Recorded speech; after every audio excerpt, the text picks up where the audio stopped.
வந்து பாத்தீங்கன்னா BEd first year first semester அதுல வந்து பாத்தீங்கன்னா கலைத்திட்டம் முழுவதிலும் உள்ள மொழி இந்த சப்ஜெக்ட்ல இருந்தா நம்ம இம்பார்ட்டன்ட் क्वेश्चन பார்த்துட்டு இருக்கோம். சரிங்களா? லாஸ்ட் கிளாஸ்ல நம்ம 3 யூனிட்டுக்கான இம்பார்ட்டன்ட் 10 மார்க் क्वेश्चनும் அதுக்கு கீழே என்னென்ன தலைப்புகள் வரும்னு சொல்லி நான் உங்களுக்கு சொல்லியிருந்தேன். இன்னைக்கு வந்து பாத்தீங்கன்னா இந்த சப்ஜெக்ட்ல பேலன்ஸ் இருக்க 2 யூனிட்டுக்கான இம்பார்ட்டன்ட் 10 மார்க் क्वेश्चனும் அதுக்கு கீழே என்னென்ன தலைப்புகள் வரும் தான் நீங்க நம்ம பார்க்க போறோம். அந்த இம்பார்ட்டன்ட் क्वेश्चन நான் சொல்றதுக்கு முன்னாடி நம்மளுடைய கிளாஸ்ல BEd first year first semester கிளாஸ்ல புதுசா ஜாயின் பண்றதுக்கு நிறைய பேர் கால் பண்றீங்க. நீங்க எப்படி ஜாயின் பண்ணணும்னா என்னுடைய மொபைல் நம்பர் 9159084262 இந்த நம்பருக்கு நீங்க கால் பண்ணுங்க. நம்மளுடைய கிளாஸ்ல நீங்க எப்படி ஜாயின் பண்ண சொல்லி நான் உங்களுக்கு டீடைலா சொல்லிடுவேன். அதே மாதிரி புதுசா ஜாயின் பண்ணவங்களுக்கும் நான் இதுவரைக்கும் நடந்த அந்த பழைய நோட்ஸ் எல்லாமே நான் சேர்த்து அனுப்பிச்சிருவேன். ஸோ ஜாயின் பண்ண விருப்பப்படுறவங்க என்னுடைய மொபைல் நம்பருக்கு கால் பண்ணி டீடைலா கேட்டு அதுக்கு பிறகு நம்ம கிளாஸ்ல நீங்க ஜாயின் பண்ணிக்கலாம். சரிங்களா? ஓகே, இப்போ நம்ம இம்பார்ட்டன்ட் क्वेश्चन போவோம். இப்போ பாத்தீங்கன்னா லாஸ்ட் கிளாஸ்ல யூனிட் 1, யூனிட் 5, யூனிட் 3 இந்த 3 யூனிட்டுக்கான இம்பார்ட்டன்ட் 10 மார்க் क्वेश्चனும் அதுக்கு கீழே என்னென்ன தலைப்புகள் வரும் பார்த்தோம். இன்னைக்கு வந்து பாத்தீங்கன்னா யூனிட் 4, யூனிட் 2 இந்த 2 யூனிட்டுக்கான இம்பார்ட்டன்ட் 10 மார்க் क्वेश्चन தான் பார்க்க போறோம். சரிங்களா? இந்த இம்பார்ட்டன்ட் 10 மார்க் क्वेश्चन வந்து நல்லா கவனிச்சுங்க. நான் ஆல்ரெடி உங்களுக்கு சொல்லியிருக்கேன். அதுக்கு கீழே நான் ஒவ்வொரு தலைப்பு கொடுக்குறப்ப அதை நல்லா மனப்பாடம் பண்ணி வச்சுக்கோங்க. இந்த தலைப்புகளை நீங்க ஓரளவு கலெக்ட் பண்ணி படிச்சுட்டாவே வந்து क्वेश्चन வந்து எப்படி கேட்டாலும் நம்மளால அது ரிலேட்டடா எழுதுறதுக்கு ரொம்ப உதவியா இருக்கும். சரிங்களா? ஓகே, இப்போ யூனிட் 4 இம்பார்ட்டன்ட் 10 மார்க் क्वेश्चन பார்ப்போம். ஃபர்ஸ்ட் क्वेश्चन பாருங்க. கிராசனின் கண்காணிப்பு கோட்பாடு. இதுல வந்து பாத்தீங்கன்னா 2 தலைப்பு இருக்கு. ஒன்னு பாருங்க, கிராசனின் 5 கருதுகோள்கள். இதுல 5 கருதுகோள்கள் என்னன்னு பார்ப்போம்.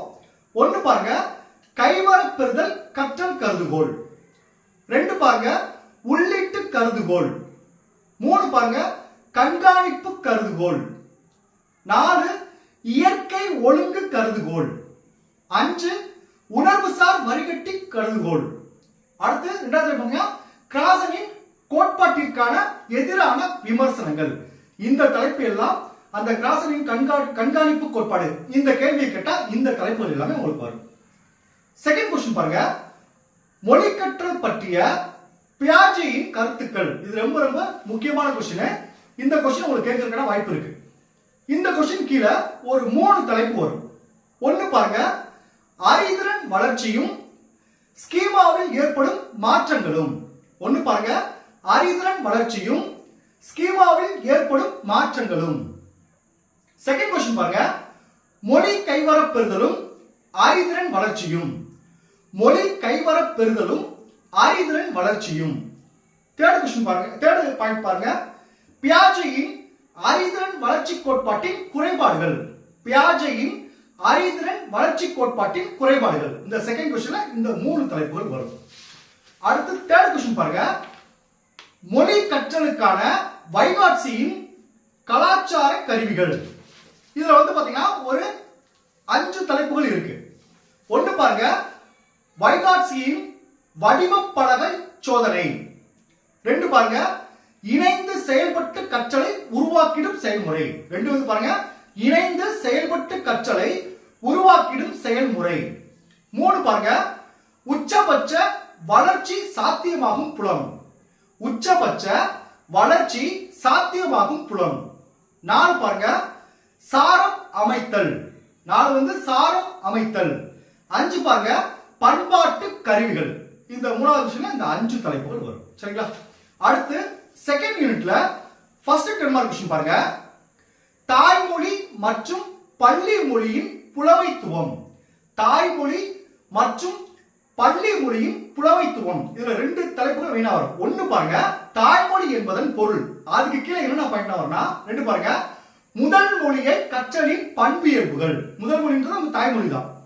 தேர்ட் பாயிண்ட் பாருங்க, முதல் மொழியை வசப்படுத்திக் கொள்வதன் முக்கியத்துவம்.